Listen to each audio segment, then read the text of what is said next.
তমল ভাই, আমার না মাঝে মধ্যে আপনার জন্য বড্ড মায়া হয়, যদিও সেটা আমার নিজের জন্যও হয়। আমাদের দুজনের ভিতরে কি একটা মিল, হ্যাঁ? দুইজনের জীবনটা পুরো কয়লা হয়ে গেছে।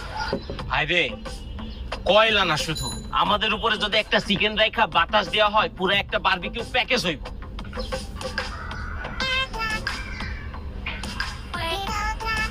ভাই, আমি তো ওনাকে একটু ভালোবাসি, আমি মারতে পারবো না। তা আমি যদি পারতাম, ওয়াশিং মেশিনে ঢুকে মেশিনটা স্টার্ট করে দিতাম। ভাইরে, আমি যদি পারতাম, পিস আছে না পিস, পিসের লগে আমার বউরে মিশাইয়া ঢাকা মাওয়া এক্সপ্রেস একটু রোল কইরা দিতাম। রাস্তা তো অভিশাপ দিব, আপনারা জ্বালাইতে না পাইরা ভাবি তো রাস্তা জ্বালাই দিব। ঠিকই কইছেন ভাই, আমার বউ যে সিজ, ওই রাস্তায় তখন ঘন ঘন অ্যাক্সিডেন্ট হইতো। আরেকটা কাজ করা যায় ভাই, আমার বউরে ঘুরতি বানায় আকাশে উড়াই দিয়া টুক করে সুতাটা কাইটা দিতাম। না না না না না ভাই, আমার বউরে বান্দরের খাঁচায় ঢুকায় সবগুলো বান্দরের সাইডা দিতে হইব। কমল ভাই, কারণ আমার মনে হয় আমি আর আপনার সাথে কখনো চলতে পারবো না। আপনি খুব বাজে বাজে কথা বলতেছেন। একজন অর্ধাঙ্গিনী একজন স্ত্রীকে নিয়ে তো এত বাজে মন্তব্য করা ঠিক না ভাইয়া। উনি তো শত হলো আপনার স্ত্রী আর যথেষ্ট ভদ্র মহিলা। এই মিয়া, কি হয়েছে আপনার? দেখে এদিকে আসেন তো, দেখি তার লগে তো কিছু মিশন নাই, হুদাই পিনিক হইতেছে কেমনে? আপনার আবল তবল কথা কন কে? আপনি ভাবি কিনা আর একটা বাজে কথাও বলবেন না।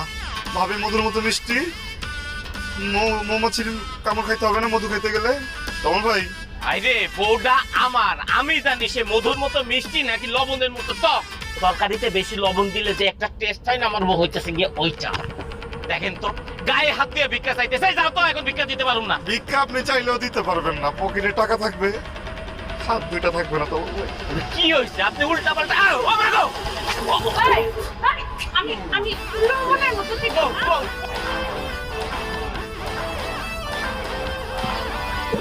এই আস্তে আস্তে যাও। কমল ভাই, আমরা কিন্তু হাসপাতালের দিকে যাচ্ছি, বুঝছেন? আপনি তো টেনশন করেন না। আপনি তো আমার আপন ভাই না? না ভাই, কিন্তু আপন ভাইয়ের মতোই। আপনি আমারে ভালোবাসেন ভাই? বাসি। আমার একটু উপকার করবেন ভাই? কোন ভাই? আমারে হাসপাতালে নিয়েন না ভাই, আমারে একটা ধাক্কা মাইরা এনতে ফেলাই দেন, আমি ফুটুস কইরা মইরা যাই ভাই। আমার আর বাঁচার ইচ্ছা নাই ভাই, আমি মইরা যাইতে চাই ভাই, আমারে মাইরা ফেলান।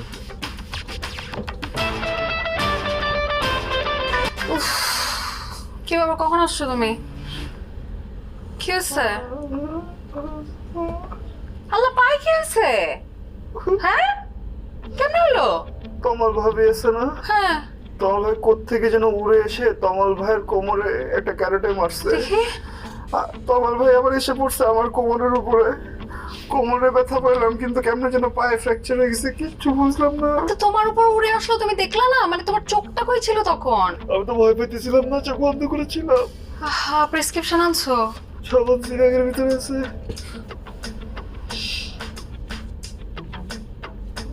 এই ব্যাগটা এখানে কেন? এই ব্যাগটা এখানে কেন? ওরে বাবা রে বাবা, মাথাটা ঘুরাচ্ছে জান। তোর মাথা ঘুরে গেছে না? হ্যাঁ, তোর বাপ কয়টা বান্দি রাখছে আমার জন্য? হ্যাঁ, তোর বাপ আমার জন্য কয়টা বান্দি রাখছে? হ্যাঁ, কয়টা বান্দি রাখছে তোর বাপ? তোর যখন আমার সাথে বিয়ে হয়েছে, তোর বাপ তো বলছিল যে বাসায় মেয়ে আনছি, বান্দি আনি নাই। এখন তো বান্দির মতো খাটাস আমাকে। হ্যাঁ, কথা নাই বার্তা নাই, সারাদিন অফিস করে এসে নোংরা ধুলা পড়া ব্যাগটা সুন্দর মতন আমার বিছানা রেখে দিবি। কে গুছায় বিছানা? বিছানা ধোয়েটা কে? জান, একটা কথা বলবো? মাত্র তো অফিস থেকে আসছে, এখন এসব কথা না বললে হয় না। ও, তোর সাথে কখন কথা বলবো? হ্যাঁ, তোর সাথে কি ওই পণ্ডিত দেখে শুভ মুহূর্ত দেখে আমার দিনক্ষণ থেকে তোর সাথে অ্যাপয়েন্টমেন্ট নিয়ে কথা বলতে হবে? বুঝতেছো না কেন তুমি? আমি তো অ্যাক্সিডেন্ট করছি না, 3 মাসের জন্য পাটা চলবে না, আমার মন খারাপ হয় না এখন এরকম ব্যাপার শুনলে, মন খারাপ হয় না? ও তোরই মন আছে, আমার তো মন নাই। আমি তো একটা পাথরের মানুষ, আমি তো পাথর নিয়ে জন্মাইছি। তোর সাথে চিল্লাই চিল্লাই তুই জানাস আমি কি মানসিক ভাবে অসুস্থ হয়ে যাচ্ছি। তোর উপর জিদ করে ওই দিন আমি বুয়া দিয়েছি ধমক। বুয়া 3 দিন আসে না বাসায়, সব কাজ বাসার সব কাম লাগে নিয়ে, যে বিছানা গোছানো, বিছানার চাদর ধোয়া থেকে শুরু করে এগুলো পরিষ্কার করা থেকে শুরু করে সব আমি করি। আর এই ময়লা ধুলো রক্তায় ঘরে রেখে দিবি। এরকম চোপা চালাইলে বুয়া জীবনও টিকবে না। ও আমি চোপা চালাই? হ্যাঁ, তুই যে সারাদিন আমার সাথে মিথ্যা কথা বলিস, সেটা কি? মিথ্যা বলা যে পাপ সেটা জানোস না? হ্যাঁ, ও মিথ্যা বলা মহাপাপ, এটা ঠিকই জানে। স্বামীকে গালি গালাজ করে আরো মহাপাপ, এটা জানে না? পাপিষ্ট নারী কোথাকার, পাপিষ্ট বউ। স্বামীটা গালিগালাজ করে তুই কিছু করস না, না? তুই তো গালিগালাজ কিচ্ছু করস না, তুই এমনি এমনি চুপ করে সাধু মতো বসে থাকস, আর আমি এমনি এমনি তোর গালি দেয় না? আর তোর কি মনে হয় তোর ওই বেটির কারণে পাপ হচ্ছে? নো বেবি, তোর পাপ হচ্ছে আমার জন্য। কারণ আমি তোর মন থেকে, আমার মন আত্মাটা বুঝে আমি তোর বদুয়া দিই। সারাটা দিন আমার জ্বালাস না, এর জন্য তোর এই পাপটা ভাঙছে। তাহলে একটু বদ্ধ দাও যেন আমার কোমরটা ভাঙে, বুঝছো? তখন বুঝবো কেমন লাগে। ও তাই না? আচ্ছা ঠিক আছে, খুব খুশি হবো তোর কোমর ভাঙবে। আজকে তাহলে আমি সারাদিন দোয়া করবো যাতে তোর কোমরটাও ভাঙে। তোর ওষুধ খাইছিস? না খাবো না। তা হবে না, না না, খাস তো নাই কিছু, অফিসে কিছু খাই আসছিস? পকেটে টাকা ছিল না। তো শেষ হবে, কোনো কোনো কাজের না তো তুই ফকির। মানে খাওয়া দিতেছি, আর উঠতে পারবি তো নাকি আমার ধরে নিতে হবে?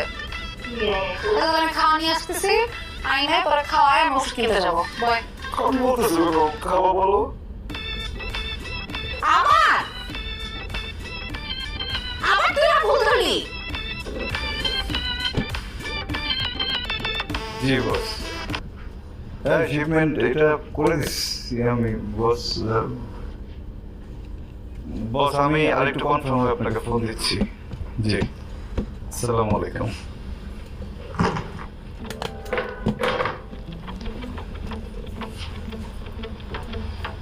তোমার ভাই